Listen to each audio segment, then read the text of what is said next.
Namaste everyone. Thank you for joining in yet another video on this channel. And I take this opportunity to wish all of you a very auspicious and prosperous Diwali, Lakshmi Puja, as well as Kali Puja, which is being celebrated in different parts of India and across the world. This video is about understanding how the presence of moon in Cancer can actually affect the sign of Leo in the horoscope. And why this happens is there is a shloka in Jataka Parijata which says that if the moon is placed in Cancer, then the sign of Leo starts giving problems to the native. And the logic behind this statement is that the moon represents the mother. Okay. And if the mother goes away from the father's house, then as a child you would face problems. Okay, so this is the logic behind this sutra. And remember, Cancer is the own house or the original house of the moon. But then I have tested the sutra in a lot of charts, especially in my chart. My moon is also in Cancer, so the sign of Leo actually starts giving problems. It might not necessarily the planets that are placed in Leo that can bring the problems, but the house in your chart, which is ruled by the sign of Leo, is certainly going to bring problems. And if you have planets in Leo, then the problems are going to come through the karakatwas, the jiva karakatwas of the planets. Say, the sun, your moon is in Cancer, and Leo rules the third house, let's say. Leo rules the third house, and Mars is placed there. So the problem is going to come from your brother, from your younger brother, or through your younger brother. Okay.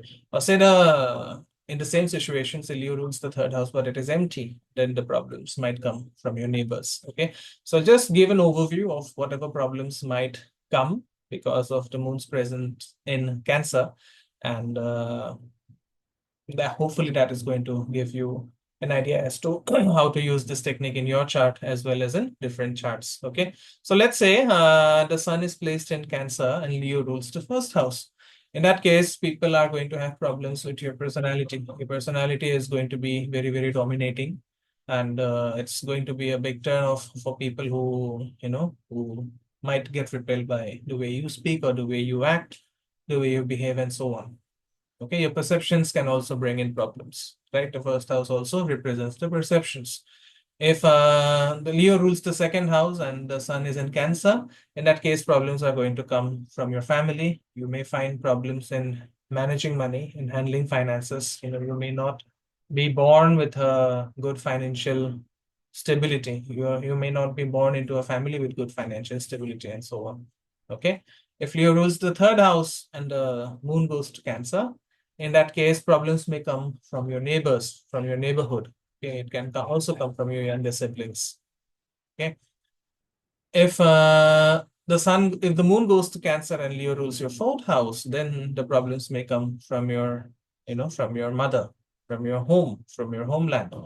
Okay, it could also mean that your happiness has been affected. A lot of people, they have everything in life, but they cannot be happy. That is also a problem. Okay, you have to be happy with whatever you have, with wherever you are. So that is also going to bring problems if Leo rules your fourth house and the moon goes into Cancer. If Leo rules your fifth house and the moon goes into Cancer, then the problems may come from your children, particularly the health of your children, particularly the attitude of your children. I've seen people having this combination and being abandoned by their children in their old age. Okay, and then if you're into the speculative if you're into speculative activities like stock trading or putting money in speculative activities, then be very, very careful if you have this combination. Okay. If the moon goes into Cancer and Leo rules your sixth house, in that case, the problem is going to come from your colleagues, from your co-workers, from your enemies. Problems can also come from litigations and court cases. Okay. If the moon goes into Cancer and Leo rules your seventh house, in that case, the problems are going to come from your marriage, okay, from your spouse, right? It can also cause problems it can also create problems from your sexual organs, okay? If the sun goes into Cancer and Leo rules your eighth house, in that case, the problems may come from inheritance. The problems may come from your in-laws, from your spouse's family as such. You may find that your spouse's family does not accept you for who you are. Okay. Or maybe the spouse's family is not very happy with you marrying their son or daughter, and so on. Okay. If Leo rules your ninth house and the sun goes and the moon goes into Cancer, in that case, problems are going to come from higher authorities. It may come from your father, it may come from your bosses, it may come from your teachers and gurus. It may also come from your later educational life. Okay, say you are studying in a college or university, there also you may face problems if you have this combination. If the moon goes into Cancer and Leo rules your 10th house, in that case, you may find problems from completing work. Okay, with completing work. You may start something and then you may not end that part. Okay.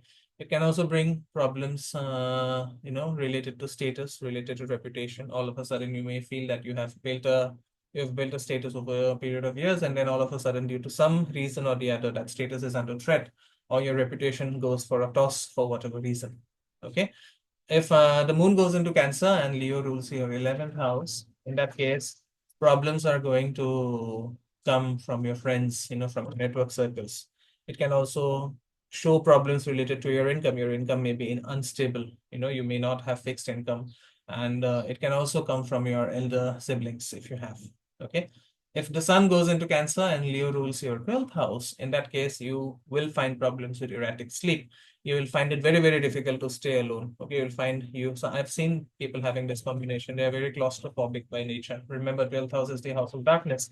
So if these people are left in the dark, they need a light at all times to be with them. They feel very afraid to sleep in the dark. They feel very afraid to go and move around in the dark. Okay. It can also create problems due to unplanned expenses. It can also create problems due to, you know, let's say you are very fond of shopping and you spend money recklessly. So reckless, it can create problems due to reckless shopping and so on, because remember, 12th house is also the house of expenditures and losses. Okay. So that is how you will judge the charts.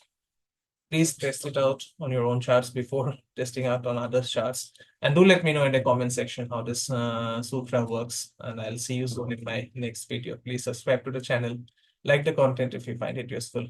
And wishing you all a very happy Diwali once again. Namaste. Om Gurave Namah.